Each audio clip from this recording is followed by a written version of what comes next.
Hello, everyone. Welcome back to another episode of Let's Get It Out. It is wedding season, and so we are all trying to find an outfit to go to either our relative's wedding or a friend's wedding. This might be crazy here, but probably a week or two ago, it was the first time I actually attended a wedding. And it was good. It was an experience. I congratulate the couple. I went with a friend, and while we were there, we kind of started having like conversations about the future and all that stuff. And then one of the questions that came up was like, would you get married? And I have two very different perspectives on this. So when I was younger, when the topic of like marriage ever was brought up, or when I was with my friends and then they started like planning where their weddings would be or what their wedding dresses would look like, I kind of just excluded myself from like the whole conversation. The whole narrative just made me kind of uncomfortable. And also, I didn't really care about marriage that much. It wasn't like something that I had to worry about because, one, I was a kid. I don't necessarily have to worry about marriage at that time. And second, it just didn't really interest me all that much. And so I kind of like sat back and just listened to like whatever they were ranting about. And then with my perspective now, I don't want to get married at all. It's something that just doesn't really appeal to me. And the reason why is just the whole idea of marriage. I could go on and on why I don't like it, but I feel like it's just so outdated and just more of like this display of affection, not necessarily for your significant other, but more of a display of affection for the world or for your relatives or your friends to see that you truly love this person. It's not necessarily what it used to be. And the whole like process, the ring and engagement and then the papers and changing your last name. Personally, I never want to change my last name for anyone. And my reason why is because of my mom. So, little short story, but one time I noticed that my mom never changed, like her last name wasn't the same as my dad's last name. And so that I just like became curious, and then I asked my mom, "Oh, why did you never change your last name?" And her answer always stuck with me. She always said that I'm never a man's property, so she doesn't need that title on her name. And that always stuck with me. I'm like, I'm gonna take that with me. And so I'm just gonna go the same route she did. And I'm like, I don't want to change my last name. My name is my name, and it's just unique to me. And so, conflicted with his point of view of whole marriage, of course, I'm gonna go into this topic with more research than just, as well as experience and from what I've seen growing up with marriages. I'm also gonna do research. And the first thing that I noticed was marriage rates are plummeting, are rapidly decreasing. And as I was doing my research on this, I was reading an article by Spectrum News 1 written by Christian Mazur. And she says, a new study by the National Center for Family and Marriage Research shows U.S. marriage rates dropped nearly 60% over the last 50 years. We go from this idea that marriage is kind of this fundamental and like necessary point in life to just people absolutely throwing it away and just rejecting it. And the whole like as time went on, marriage, the whole like definition of marriage has kind of changed in a way which can probably explain why those rates are decreasing. And for the last 50, 100 years, marriage has looked the whole concept of marriage has looked very, very different. Women, historically, they married for economic purposes. Women weren't allowed in workplaces, or it was hard for them to actually financially be stable. So the only solution was to marry rich. And it wasn't to quiet down the people in the back that saying those people are gold diggers. It was the only way to survive. Gold diggers, they do whatever they want to do, but this is what women had to survive. And men married to be connected to children. Not to make that sound like a weird, creepy way, but like to have children. Women looked for wealthy men to provide, and this has come from that heteronormative like perspective, because that's what like his society and just history has written, to provide for her kids and for herself. But as time has changed, women, that whole, now with careers being just this huge part of like life now, women are now looking, when it comes to partners, women are looking more than just like a bunch of zeros on a paycheck.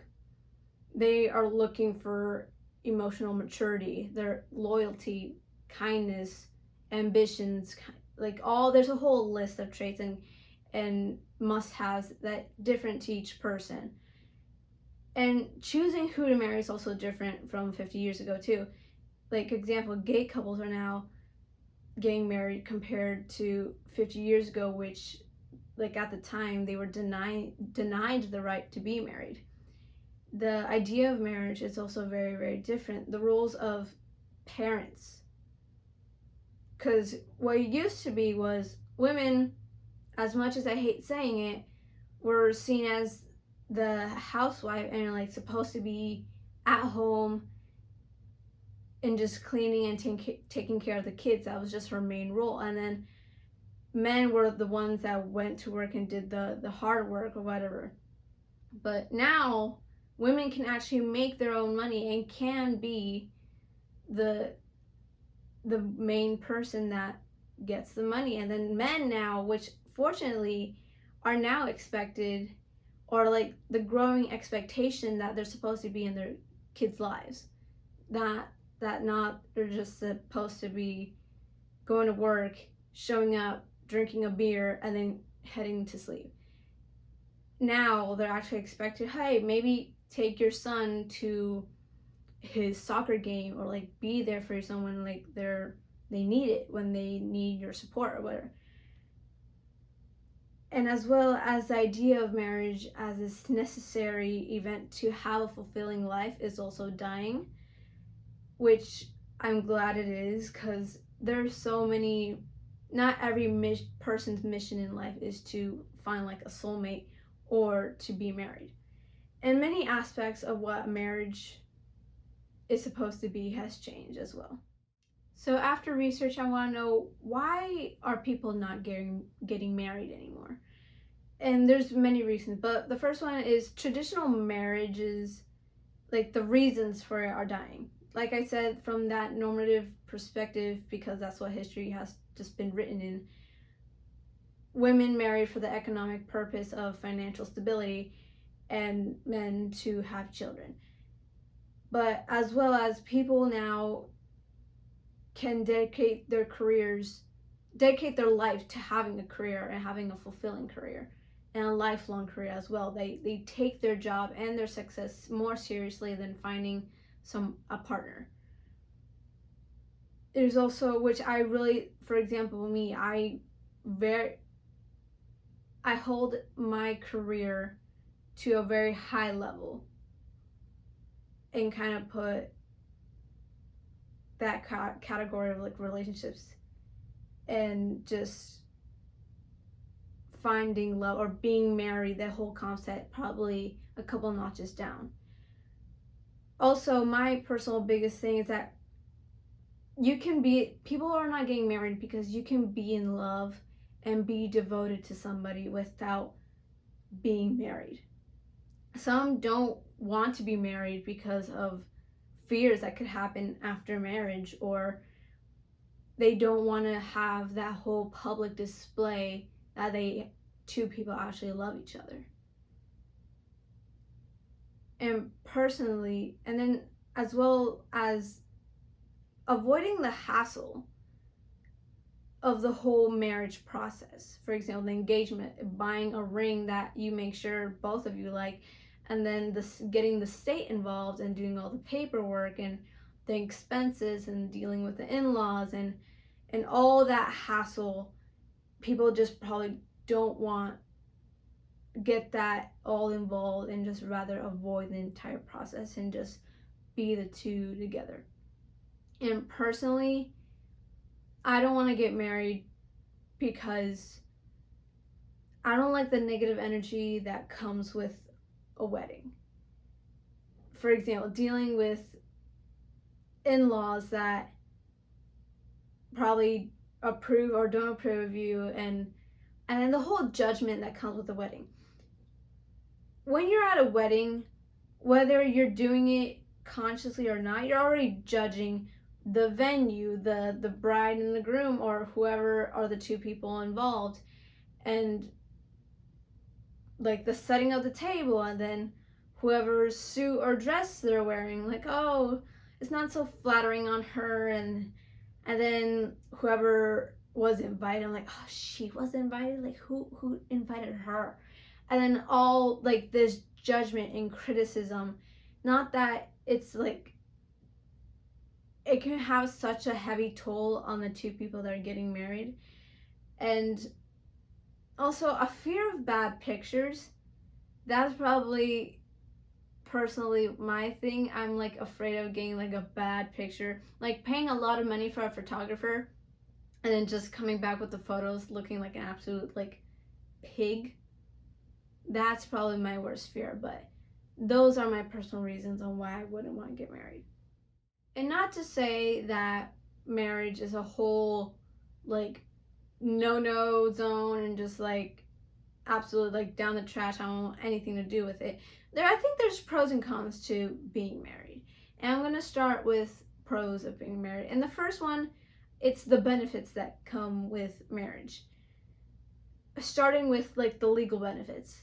And I was surprised by the research that I did, and apparently the first one is marital tax reductions. There's social security benefits with Medicare, disability, veterans, military, and pension benefits. There's the ARA, and if you don't know what IRA, it stands for the Individual Retirement Account. And what you can do with that account once you're married is that you can contribute to your spouse's account, or let's say your spouse passed away, you can that spouse that passed away, their retirement account can influx into the money from their account can influx into yours, or you could just take the entire account or have control of their account as well. And with health insurance, like if you two are married, you can have the same family rate, and if you have kids, you can also have the rate for your kids as well. And that's the whole list of just legal benefits. There's also emotional benefits, and statistics apparently say that married individuals live longer, they have increased serotonin levels and lower rates of depression and lower stress levels. And this is all with a good marriage. This is all with the possibility of a good marriage. Another one is that you have a partner by your side.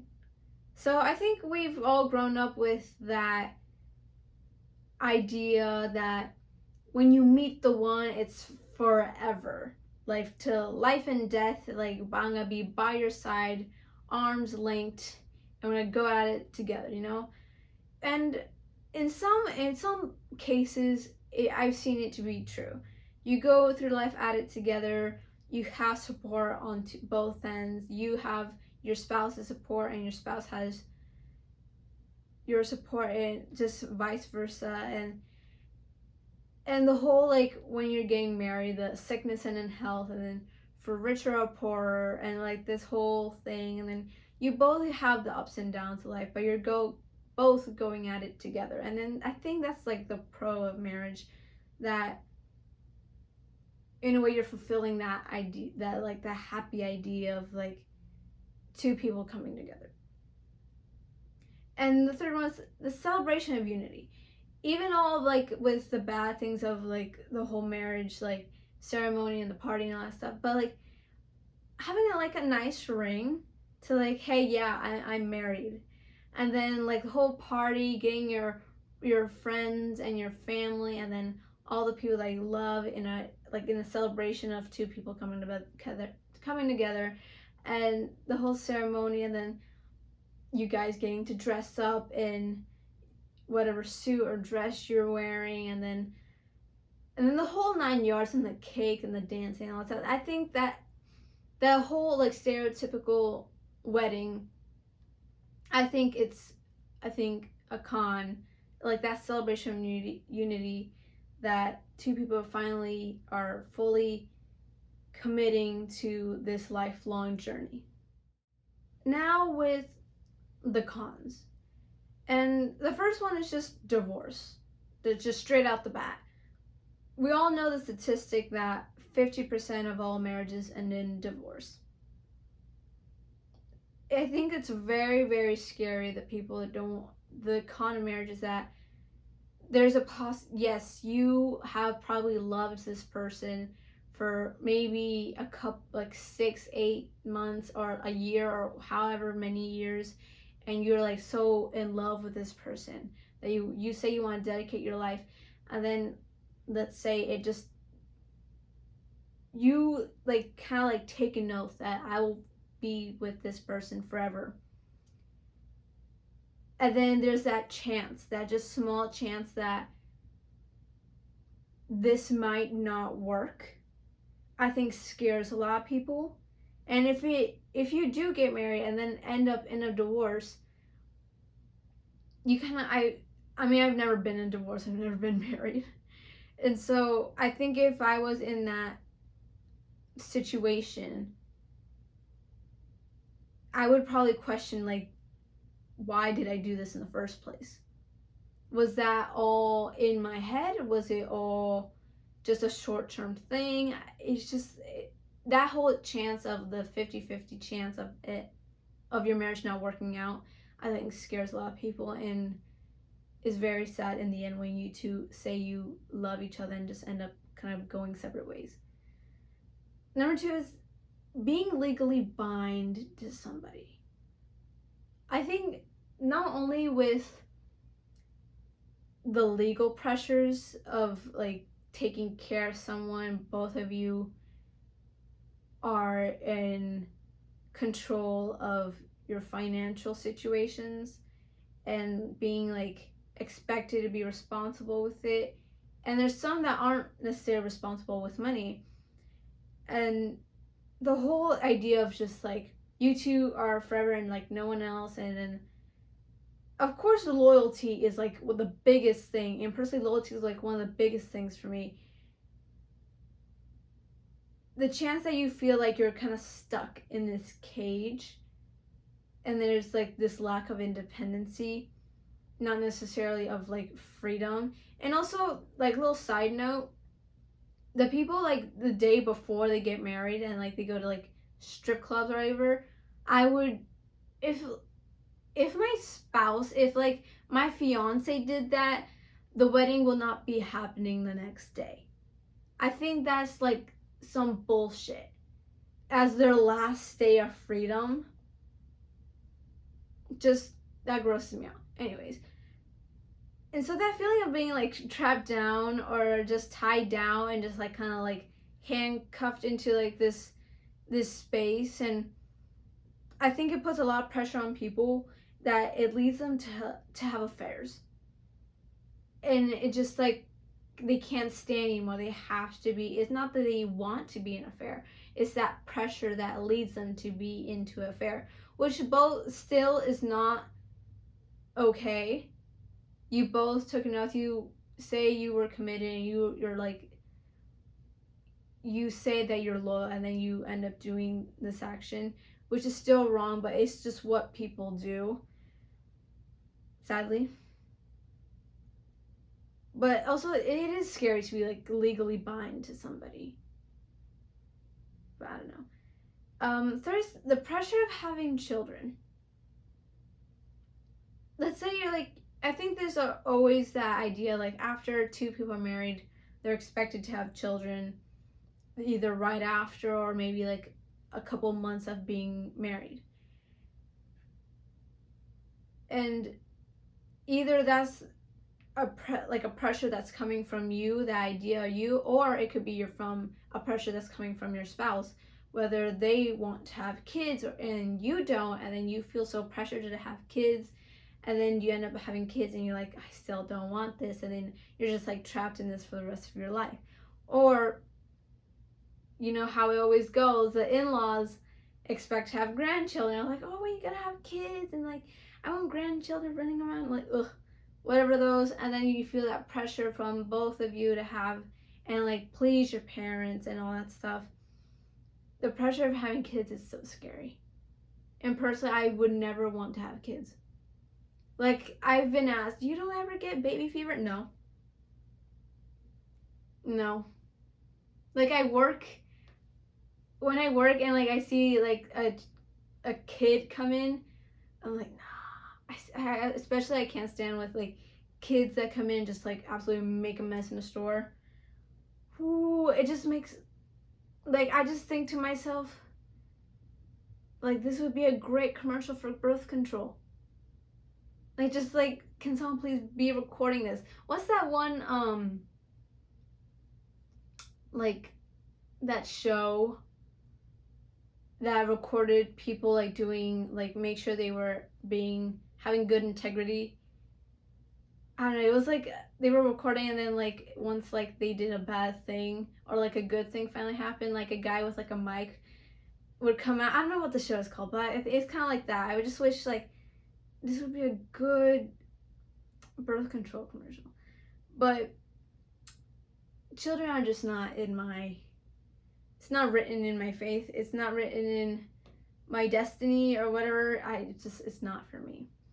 And the last one for cons is the whole engagement expenses.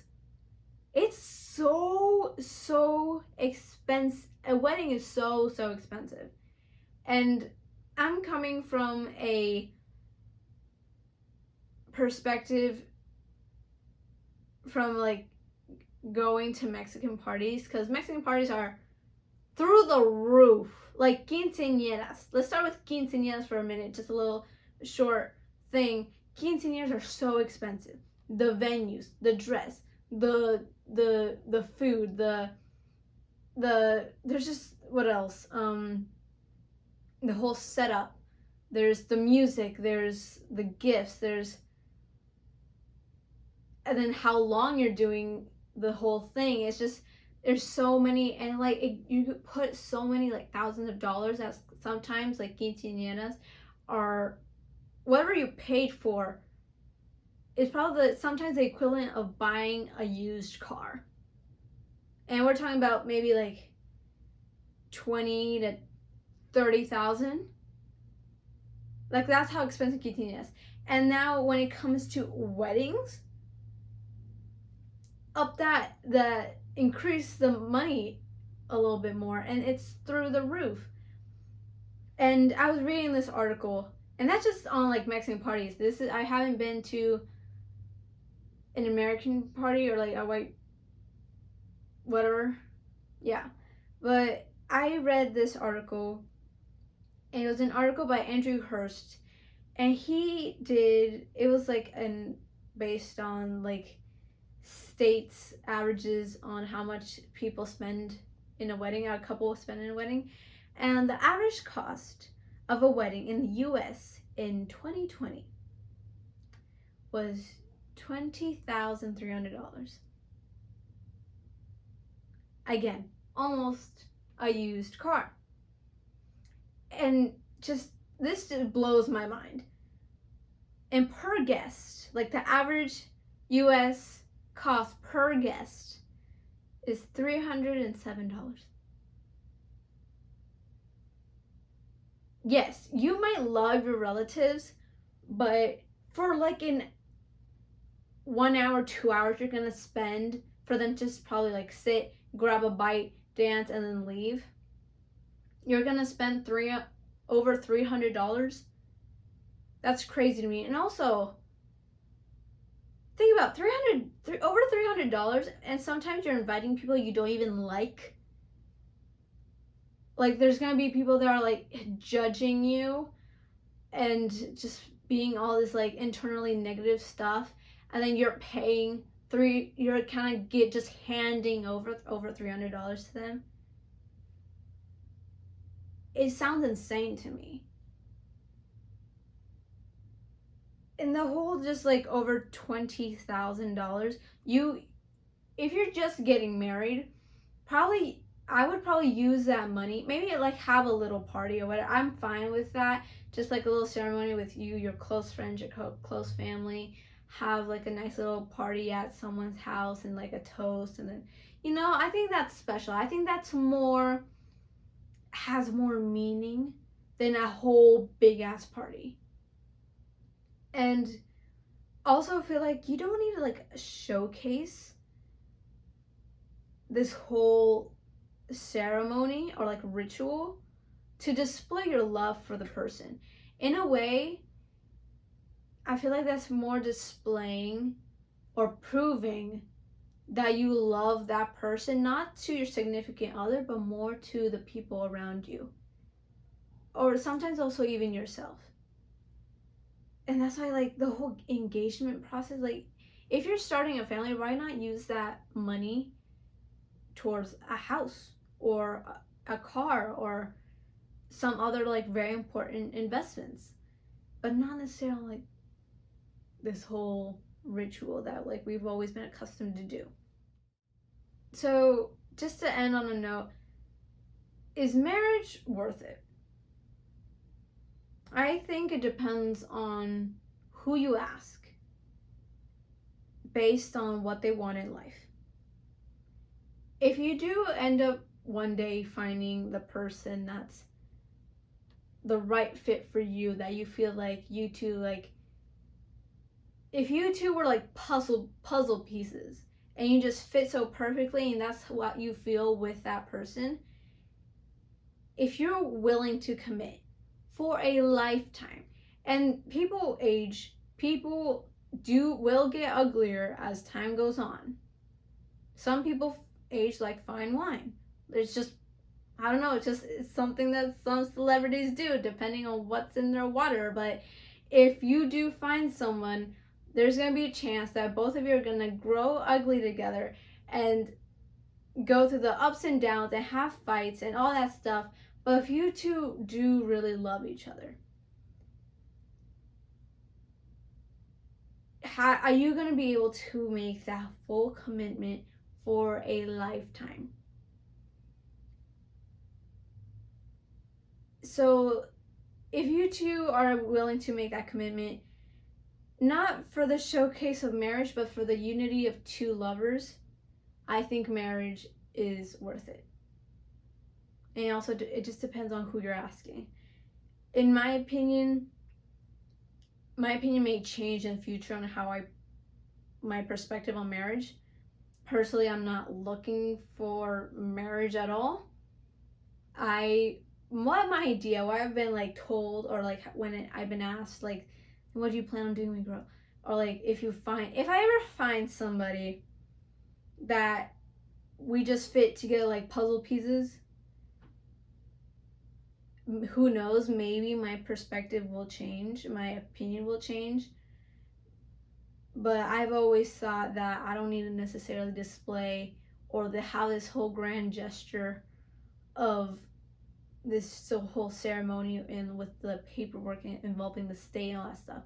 If someone truly loves me, they will show it with their behavior and their actions, and their actions towards me, not the actions that they're doing to me to show the rest of the world.